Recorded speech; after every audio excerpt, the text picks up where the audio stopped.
So my name is Kase Hamm. This is my head-to-toe assessment for the fall of 2023 semester with Dr. Perry. So I'm going to scan the room. This is my supplies.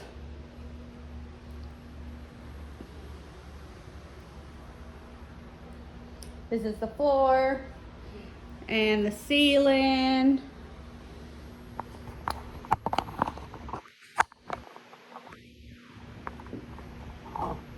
Camera right, there we go. All right, so to begin my assessment, I'm going to be looking at the skin. Of the head, the face, the neck, the interior and posterior chest, the abdomen, the lower extremities, and the upper extremities. I'm going to be looking at the color, the temperature, the texture, the turgor, any moisture, edema, scarring, bruises, lesions, or nevi, and the overall skin integrity. So now I'm going to look at the head. So the head is normocephalic and symmetric. I'm now inspecting and palpating the scalp. The hair is evenly distributed. The color is brown and blonde. The texture is coarse. I'm going to also be looking for any depressions, infestations, masses, lesions, nodules, or tenderness here as well. Now I'm going to palpate the temporal arteries. There are 2 plus, and then now I'm going to palpate the lymph nodes. So preauricular, postauricular, occipital, tonsillar, submandibular, submental, anterior cervical, posterior cervical, and supraclavicular. So now I'm going to assess the TMJ. So open and close your mouth. Great job. So no subluxation, no crepitus, and no tenderness noted. And I'm going to go ahead and palpate the frontal sinuses and the maxillary sinuses. Now I'm going to assess cranial nerve number 5, trigeminal. I'm going to have the patient clench their jaw and feel for the masseter muscle. Great job. Now I'm going to have the patient close their eyes and tell me where I'm touching them. Cheek, chin, cheek, forehead. Great job. So cranial nerve number 5 is intact. Now cranial nerve number 7 is facial. So I'm going to have the patient smile, frown, pucker their lips, puff out their cheeks, and raise their eyebrows. So cranial nerve number 5 is cranial nerve number 7, facial, is intact. And so now I'm going to inspect the ears. So the ears are symmetric and an inappropriate position. I'm going to palpate the pinna and the tragus. I'm going to now use my otoscope to, I'm palpated the pinna and the tragus for any nodules or tenderness. Now I'm going to use my otoscope to look at the inner ear. So auditory canal is clear and the tympanic membrane is pearly gray. And then other ear, the tympanic membrane is pearly gray and the auditory canal is clear on this side as well. So now we're going to assess cranial nerve number 8, vestibular cochlear. I'm going to be doing 3 different hearing tests. So the first, I need you to cover one ear. I'm going to whisper words and I would like for you to repeat them back. 1, 2, 3. 1, 2, 3. Great job. So now I'm going to use my tuning fork to perform a Weber's test. So I'm going to place pick my tuning fork and place it in the center of the head and ask the patient where they hear the sound best. Middle. Great job. And now I'm going to perform a Renee's test and ask the patient which sound they hear better, sound 1 or 2. 2. Great job. 2. Great job. So air conduction is greater than bone conduction. And cranial nerve number 8 is intact. Now we're going to move on to the eyes. So when looking at the eyes, I'm going to be looking at the brows, the lashes, the papular fissures, and the conjunctiva and sclera. No lesions or discharge is noted. Now I'm going to test cranial nerve number 2, optic. I'm going to have the patient read from the Snellen chart while closing one eye. So read the lowest line you can. LTFPH. Other eye.